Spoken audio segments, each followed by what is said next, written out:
स्वागत है आप सभी का आपके अपने यूट्यूब चैनल हिंदी पद्मावत में। कैसे हैं आप सभी? आशा करते हैं आप सभी बेहद अच्छे होंगे। आज की इस वीडियो में हम लाइन टू लाइन अब यूनिट्स चलने वाले हैं। Unit first, unit second, unit third, unit fourth, means unit के अकॉर्डिंग अब हम आज से पढ़ाना स्टार्ट कर दिए हैं। हो सकता है आपको हमारे कुछ आवाज़ में कुछ फ़र्क नज़र आ रहा हो, क्योंकि कुछ दिनों से सर्दी जुकाम कुछ ज़्यादा ही हो गया है। तो कहते हैं जब नई नई तैयारी या नया नया जब कोई आप शुरुआत करते हो, कोई नई शुरुआत करते हो, तो बहुत सारी बाधाएं आपके जीवन में आया करती हैं। शायद मेरा सर्दी जुकाम ये एक प्रकार की छोटी मोटी बाधा है, बट इससे हम रुकने वाले नहीं हैं। सो आज से हमने सोचा है कि आपको रेगुलर बेसिस पे आपको वीडियो मिलती रहे और जिन्हें आप बड़े ही आसानी और सरल ढंग से इसको देखें और पढ़ें। ठीक है, प्यारी सी बात यह है कि अभी हम यूनिट 1 से उठा रहे हैं, भाषा से। ठीक है, पहले आपको भाषा पढ़ाएंगे, हिंदी भाषा और उसका विकास, दूसरा हिंदी साहित्य का इतिहास, तीसरा साहित्य शास्त्र।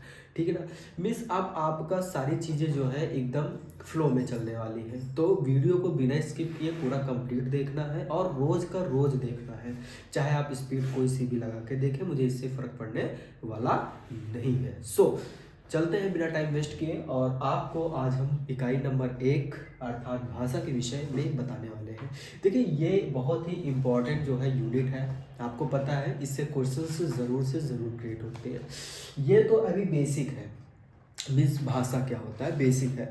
इसके बाद जो आपका टॉपिक आने वाला है विश्व की भाषाएं एवं वर्गीकरण, जैसा कि आप देख रहे होंगे, ये वाला टॉपिक बहुत इंपॉर्टेंट है। ठीक है ना, जिसमें आप विश्व की भाषाओं को लेकर के उनका वर्गीकरण किस प्रकार से किया जाता है, आर्य भाषाएं क्या होती हैं, प्राचीन आर्य भाषाएं क्या है, मध्यकालीन आर्य भाषाएं क्या है और आधुनिक आर्य भाषाएं क्या है। तो जब प्राचीन काल में कूदेंगे तो किस प्रकार से उसमें वैदिक संस्कृत, लौकिक संस्कृत पढ़ेंगे, किस प्रकार से मध्यकालीन में कूदेंगे तो उसमें पाली प्राकृत अपभ्रंश पढ़ेंगे, और किस प्रकार से आधुनिक आर्य भाषा में कूदेंगे तो अपनी प्यारी सी राष्ट्रभाषा यानी राजभाषा हिंदी के विषय पढ़ेंगे। बहुत सारी चीज़ें पढ़ने के लिए है अभी आपके पास, तो भाषा से रिलेटेड बहुत कुछ पढ़ना है। ठीक है, तो अभी अगर हम आपको छोटा सा एक नमूना के बेस पे अगर हम आपको बताएं एक छोटा सा, ठीक है, दे तो हम आपको बता दें, अगर आपको तरीका पता है, अगर आपको स्ट्रेटजी पता है, अगर आपको सारी चीज़ें ये चीज़ें पता है कि सिलेबस में पढ़ना क्या क्या है और किस तरीके से है, टॉपिक क्या क्या है, तो आपके लिए बहुत ही आसान और आरामदायक होगा। ठीक है, जैसे हमने पिछले वीडियो में देखो हर एक यूनिट के मैंने आपको सारे के सारे चैप्टर्स रिवाइज कराए हैं। कुछ हमने कहानियों के माध्यम से रिवाइज कराया है, कुछ हमने ट्रिक के माध्यम से आपको बताया है। तो ऐसा नहीं है कि आपको आ नहीं सकता, बशर्ते आपको उस पर काम करना है, आपको उस पर फोकस करना है। जिस टाइम आप ये सारी चीज़ें कर लेंगे उस टाइम वो टॉपिक, वो चैप्टर आपका हो जाएगा। बिना टाइम वेस्ट किए हम स्टार्ट करते हैं भाषा। देखिए, सबसे पहले भाषा जो होती है वो संस्कृत धातु के भाष धातु से मिलकर बनी हुई है। ठीक है, तो जैसे कि हम देख रहे हैं यहाँ पर कि भाषा जो है हमारी शब्द संस्कृत के भाष धातु से मिलकर बनी। किससे मिलकर बनी है भैया? भाष धातु से। जब भी आप भाषा स्टार्ट करो, जब भी आप भाषा विज्ञान स्टार्ट करो, तो सबसे पहले फंडामेंटल्स आपको क्लियर ही करना पड़ेगा। क्योंकि कभी कभी ऐसा होता है ना कि लोगों को बड़ी बड़ी चीज़ें आती है लेकिन फंडामेंटल्स नहीं आता है, तो उस वजह से भी 1-2 नंबर आपके घट जाते हैं। इसलिए ऐसा नहीं होना चाहिए। अगर कोई चीज़ पढ़ रहे हो तो उसका फंडामेंटल आपको आना ही चाहिए। भाषा शब्द संस्कृत के भाष धातु से निष्पन्न हुई है, उत्पन्न हुई है, निष्पन्न हुई है, जिसका अर्थ होता है भाष व्यक्ताया वाच, अर्थात व्यक्तवाणी। अर्थात क्या होती है? व्यक्तवाणी होती है। अगला सुनिए, ये तो हुआ कि भाषा किस धातु से मिलकर बनी है, संस्कृत के भाष धातु से मिलकर बनी है, जिसका उद्देश्य, जिसका जो एक निष्पन्न हुई है उसका अर्थ क्या है, तो उसका है व्यक्तवाणी। नेक्स्ट, अब प्यारी सी बात यह है कि भारतीय विद्वानों का इस भाषा में क्या रोल रहा है। मीन्स कहने का मतलब यह है कि किस प्रकार से भारतीय विद्वानों ने भाषा की परिभाषा दी, किस प्रकार से पाश्चात्य विद्वानों ने भाषा की परिभाषा दी है, तो उसके विषय में हम बात करने वाले हैं। तो सबसे पहले भारतीय विद्वानों को ले लेते हैं, जिसमें से आते हैं पतंजलि। तो पतंजलि ने भाषा विषय में कहा है कि जो वाणी वर्णों में व्यक्त हो उसे भाषा कहते हैं। जो वाणी किसमें व्यक्त हो भैया? वर्णों में व्यक्त हो उसे क्या कहते हैं? भाषा कहते हैं। किसके अनुसार? पतंजलि के अनुसार। नेक्स्ट, भाषा वह साधन है, सुनिएगा, भाषा वह साधन किसके अनुसार? कामता प्रसाद गुरु के अनुसार। आपको पता है आपको पता है क्या कि व्याकरण के सबसे बड़े रचित और सबसे बड़े रचनाकार और सबसे बड़े जो उसके जनक माने जाते हैं वो कामता प्रसाद गुरु जी हैं। सो उनकी परिभाषा के अनुसार क्या है भाषा की, वो है भाषा वह साधन है जिसके द्वारा मनुष्य अपने विचारों को दूसरों पर भली भांति प्रकट करता है, ठीक है, कर सकता है, और दूसरों के विचार आप स्पष्ट रूप से समझ सकते हैं। यही क्या है, भाषा है। कितनी प्यारी सी बात है ना, कि मीन्स भाषा वह साधन है जिसके द्वारा मनुष्य अपने विचार क्या करता है, दूसरों पर भली भांति प्रकट कर सकता है और दूसरों के विचार स्पष्ट रूप से समझ सकता है। यही भाषा है। किसके अनुसार, कामता प्रसाद गुरु जी के अनुसार। और जो वाणी वर्णों में व्यक्त हो उसे क्या कहते हैं, भाषा कहते हैं। किसके अनुसार, पतंजलि के अनुसार। आप बार बार रिवाइज करेंगे आपको यूं ही आ जाएगा, ठीक है। तो इसको रिवाइज करते रहिए। कभी कभी ऐसे आते हैं कि जैसे दे दिया गया कि बताइए भाई कि भाषा का वह साधन जिसके द्वारा मनुष्य अपने विचार दूसरों पर प्रकट कर सकता है, दूसरों के विचार स्पष्ट रूप से समझ सकता है। तो बताओ किसके अनुसार ये भाषा की परिभाषा दी गई, ऑप्शन में रहेगा तो उसमें कामता प्रसाद गुरु जी सही हो जाएंगे। आई बात समझ में। नेक्स्ट सुनिए, मति का आदान प्रदान, बातों का आदान प्रदान। मत का आदान प्रदान करने के लिए व्यक्त ध्वनि संकेतों का जो व्यवहार होता है, किसका भैया, ध्वनि संकेतों का जो क्या होता है, व्यवहार होता है, उसे क्या कहते हैं, भाषा कहते हैं। किसके अनुसार, डॉक्टर श्याम सुंदर दास जी के अनुसार। किसके अनुसार भैया, डॉक्टर श्याम सुंदर दास जी के अनुसार। आपको पता है ना, डॉक्टर श्याम सुंदर दास जी के अनुसार। कितनी प्यारी सी बात है ना।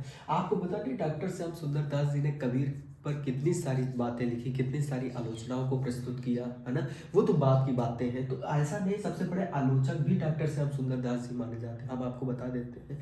तो इस प्रकार से इन्होंने जो भाषा की परिभाषा दी वो बहुत ही प्यारी सी रही है कि मत का आदान प्रदान करने के लिए व्यक्त ध्वनि संकेतों का जो व्यवहार होता है, व्यक्त ध्वनि संकेतों का जो व्यवहार होता है, वही क्या है, भाषा है। किसके अनुसार है भैया, तो डॉक्टर किसके अनुसार, डॉक्टर श्याम सुंदर दास जी के अनुसार, ठीक है ना। आई बात समझ में। नेक्स्ट आ जाते हैं पाश्चात्य विद्वानों में। देखिए पाश्चात्य विद्वान ये कोई बहुत बड़ी बात नहीं है।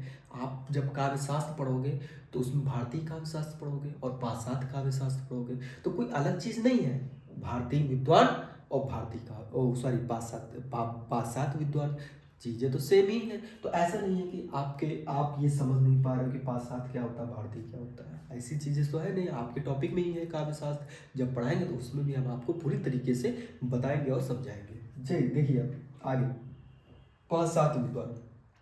भाई पाश्चात्य विद्वानों में कौन कौन से विद्वानों ने भाषा की परिभाषा किस प्रकार से व्यक्त की अपनी वाणी में, ठीक है। कैसे, देखिए कि ध्वन्यात्मक शब्दों द्वारा विचारों का जो प्रकटीकरण होता है, ध्वन्यात्मक शब्दों द्वारा विचारों का प्रकटीकरण ही क्या कहलाता है, भाषा कहलाता है। किसके अनुसार, हेनरी स्वीट के अनुसार। किसके अनुसार, हेनरी स्वीट के अनुसार। स्वीट मीन्स मीठा होता है क्या, अगर स्वीट मीन मीठा होता है तो देखिए इनके कितने मीठे बोल हैं कि ध्वन्यात्मक शब्दों द्वारा विचारों का जो प्रकटीकरण होता है वही क्या है, वही क्या है, भाषा है ना। कौन कहता है, हेनरी स्वीट कहते हैं, है ना।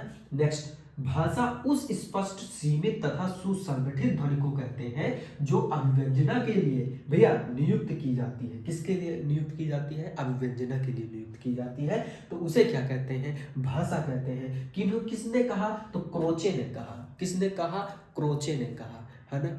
आगे, विचारों की अभिव्यक्ति के लिए जिन व्यक्त एवं स्पष्ट ध्वनि संकेतों का व्यवहार किया जाता है उसे क्या कहते हैं, भाषा कहते हैं। किस पाश्चात्य विद्वान के अनुसार, गार्डिनर के अनुसार।